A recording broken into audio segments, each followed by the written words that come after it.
first started out at Indiana University, and there was an NAACP chapter there, which I joined. And so, you know, I sort of edged my way into what we call the movement over a period of time.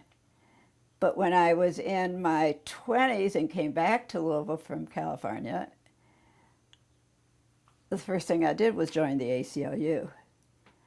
I kept having babies, so I wasn't, you know, I'd get on the board and then I'd get pregnant. I'd get off the board, and then I'd get back on the board, get pregnant. I did this like 5 times. It was. Why were you drawn to that organization? Well, because that was the only organization that was that represented people who had a deviant point of view, like communists or socialists. Or, did you consider yourself a communist or a socialist? No, I didn't.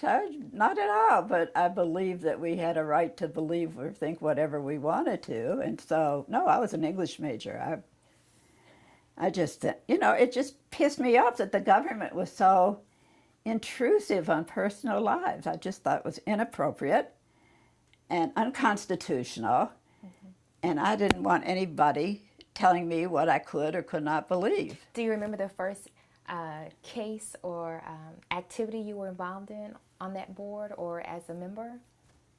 Well, right away I began to agitate for a more activist board. It was a board when I went on, composed largely of much older men, and they would pass resolutions. For example, at that time there was a Kentucky Un-American Activities Committee that had been formed in order to seek out people in Kentucky who wanted to overthrow the government of Kentucky. I mean, talk about delusions of grandeur. But it was true. There was a Kentucky Un-American Activities Committee modeled after the House Un-American Activities Committee.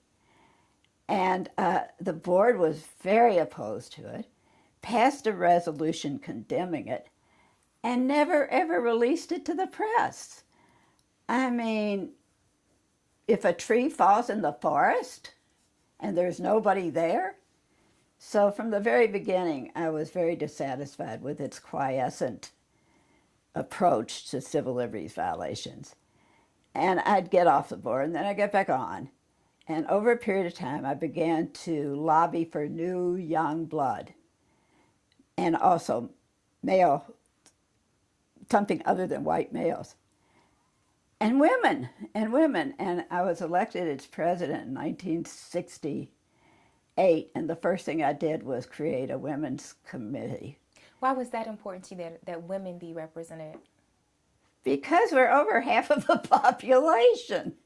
And I also think women are more sensitive to violations of human rights. I think whether it's biological, whether it's from exclusion in the political process, whatever, I think women are much more sensitive than men generally are. And because women have different life experiences, I think that forces us to be more sensitive.